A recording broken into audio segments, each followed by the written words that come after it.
I'm afraid that I have cheated my way onto the grander Cosmere.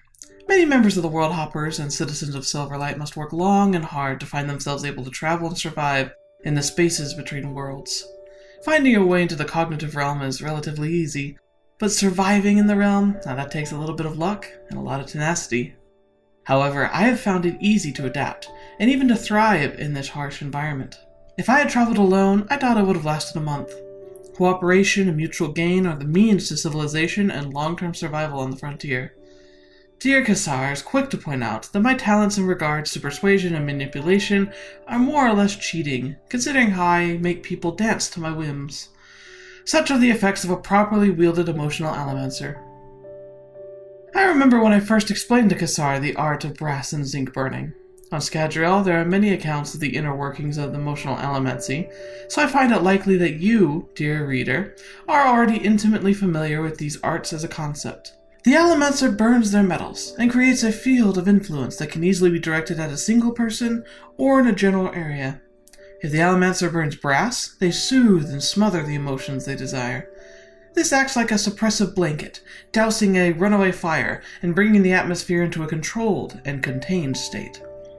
Soothers can act as a means of mob control, but one who is skilled at the art learns to soothe the wilder emotions so that the more desirable emotions can grow, and thus the soother sets the stage for his needs. If brass is a blanket that controls the spread of wild emotions, then zinc is the bellows that turns the fire of emotion into a forge. By inflaming the desired emotions, the writer takes the raw iron of his will and lets the emotional forge shape his blade. By stoking the hearts of men, they can be uplifted, giving them strength in times of desperation or courage against overwhelming odds. Men become agitated, desiring to move, to act on their passions, and are fueled into a frenzy. Any writer can start a commotion, but the gifted allomancer can shape men into weapons of their finest quality. These arts are subtle and beautiful. They craft an environment in which the desired emotions are carefully cultivated and harvested. But this is just the beginning. I believe that the emotional arts are some of the most powerful investitures in the greater Cosmere. The first and most important lesson you must learn about Allomantic emotional manipulation is that it is not mind control. I assume that you already know this, but it needed to be said. Yet after all these years of mastering the emotional manipulative powers of zinc and brass, I find the concept of mind control far inferior to what we can do. We don't shape thoughts, we condition thoughts.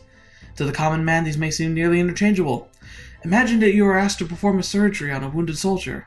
If emotional manipulation can be likened to a surgical scalpel, then mind control would equate to attempting to perform the same surgery with a long sword. A surgeon only cuts where necessary and sees his patient as a person who needs a little reining in for them to return to the path they must walk. Those who experience my allomancy retain their free will. Obviously, I could not persuade a man to murder another, or to harm themselves. Besides the fact that such commands would be so obviously unnatural, people don't think with emotions. Emotions provide the framework that can facilitate action, but the thoughts must originate in the mind of the person being soothed or rioted. A common example in my experience is when I meet a fellow merchant for business negotiations. Such meetings are stymied by mistrust and fear of being taken advantage of. By soothing their fear and rioting their excitement, I simultaneously brush aside the validity of their paranoid thoughts and encourage their desire to make a profitable deal. These thoughts don't come from me, they were already in their mind. I assess the situation and manipulate the emotions that were tied to those thoughts that I needed to affect. It's all about predicting the thoughts and emotions of others. Mind control would be making use of men as if they were tools. This point is moot, for nearly all people are free in their thought and could never be persuaded to go against their inner nature, no matter how skilled the rioter or soother. But there is one exception in which men and beasts may and have been controlled by emotional allomancy. If there is a form of mind control, it would be achieved through hemalurgic intrusion. Those who are pierced by more than 3 hemalurgic spikes are subject to the manipulations and control of harmony. This intrusion ability is an inheritance from the Shard of Ruin.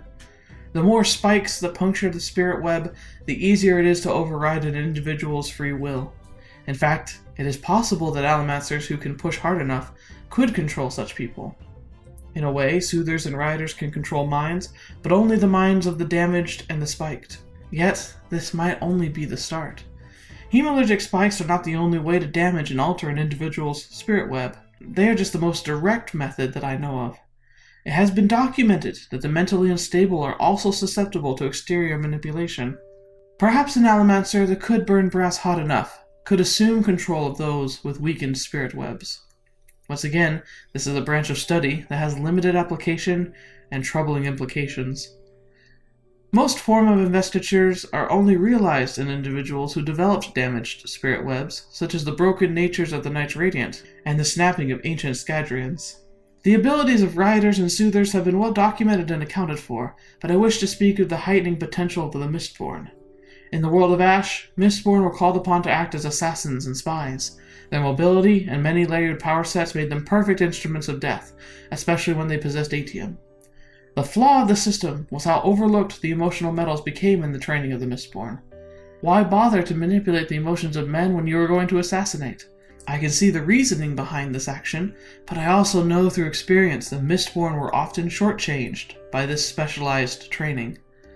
The power to soothe unwanted emotions and riot others at the same time can turn the hearts of men into putty to be shaped. Often this is achieved by teams of soothers and rioters working in tandem, but such teams are hard to coordinate and sluggish to adapt to change. But one individual, one Mistborn, can simply take a room and sway an audience. It's almost enchanting, watching the eyes of others flit to you in awe, to watch hostile men slip softly into jovial conversation, and to temper anger before it can set in the mind. I am a gardener, trimming weeds in the garden of the Cosmere. I will not lie, I really am cheating at this. The 17th shard constantly reminds me how much I am meddling with people just by walking by them. I reach out to their minds instinctually, without thought, yet I cannot feel guilt when I know that even in passing I bring something special into their lives. It is easy to be captivated by the flashy abilities of the coin shots or lurchers, or the practical abilities of pewter and tin, but my heart and my talent will always be held by zinc and brass. They have kept me alive and provided me with all of my needed comforts, even when I find individuals who protect their emotions with aluminum-lined hats. The instinct to understand the emotions and pressure points of those whom I meet continues to light my path before my feet. So chastise me as you will, call my successes a hoax, and rebuke me as you desire. If we ever meet in person, I am sure you will come around to my way of thinking. In fact, I dare say I can guarantee it. Thank you for joining me for another Letters from the Cosmere. If you liked what you saw, or have any suggestions about other topics you wish to learn more about, please leave them in the comments below. I'd also love to know if any of you want to share your artwork, so please email me at my business email, TheBlueShifting@gmail.com, if you have any questions about that.